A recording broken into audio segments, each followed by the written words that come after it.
আসসালামু আলাইকুম। আপনাদের সবার সুস্থ, সুন্দর এবং নিরাপদ জীবন কামনা করে আমি আমার আজকের ভিডিওটি শেয়ার করছি।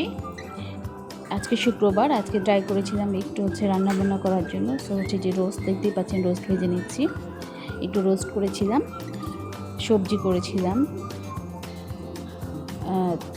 টিকিয়া করেছিলাম, দেন গরুর মাংস আর পোলাও রান্না করেছিলাম, সেটাই দিয়েছি। পুরো রান্নার ভিডিওটা শেয়ার করতে পারিনি, জাস্ট মাঝখান থেকে আমি একটু ক্লিপস করে নিচ্ছিলাম। এই যে রোস্টের সব মশলাগুলো দিয়ে দেন রোস্টগুলো দিয়ে দিচ্ছিলাম। তারপর আমি পুরো রোস্টটাতে কোনো পানি ইউজ করিনি, দুধ দিয়ে দিয়েছিলাম, গরুর দুধ, সেটা দিয়ে করেছি। বেরেস্তা দিয়ে দিলাম। বেরেস্তা দিয়ে আমি এখন রোস্টটাকে সিদ্ধ করে নেব, রান্না করে নেব রোস্টটাকে পুরো। তো এদিকে দেখতেই পাচ্ছেন আমি বেরেস্তাগুলো দিয়ে দিয়েছি। আর পাশের চুলায় আমার আরেকটা রান্না ছিল, সবজিটা ছিল পাশের চুলায়।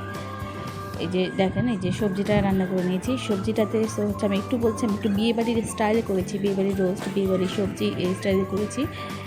সবজিটায় ফার্স্টে আমি পেঁয়াজ কুচি আর সব সবজিগুলো দিয়ে দিয়েছি। আমি এখানে যে সবজিগুলো ইউজ করেছি সেটা বরবটি, গাজর, পেঁপে, ফুলকপি। আর এদিকে আমি গরুর মাংস রান্না করেছিলাম একটু আলু দিয়ে। পোলার চাল ধুয়ে পোলার চালটা একটু বসিয়ে দিয়েছি। আমি এর আগে বলেছি আমি পোলাওতে কোনো পেঁয়াজ ইউজ করি না। আমি জাস্ট গরম মশলা আর তেজপাতা দিয়ে পোলাওটা বসিয়ে দিয়েছি। পোলাওটা এখন নেড়ে চেড়ে নিচ্ছি আমি ভালোভাবে। আর ওই পাশে আমার সবজিটা ছিল, পোলাওতে আমি পরিমাণ মতো পানি দিয়ে দিচ্ছি, গরম পানি এখানে ইউজ করেছি আমি।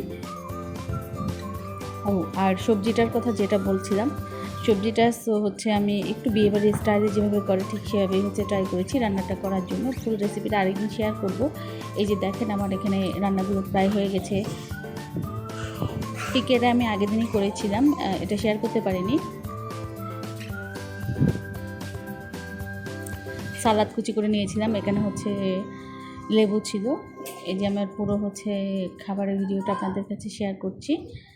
তো যদি ভালো লেগে থাকে কাইন্ডলি আমার চ্যানেলটি সাবস্ক্রাইব করে দেবেন, লাইক করে দেবেন। এই যে সবার আগে আমার ছোট্ট সোনা বসে পড়েছি। আর এই যে এই পাশে যারা মেহমান ছিল তারা এখন খাওয়ার জন্য বসে যাবে। ভালো থাকবেন আপনারা। আল্লাহ হাফেজ।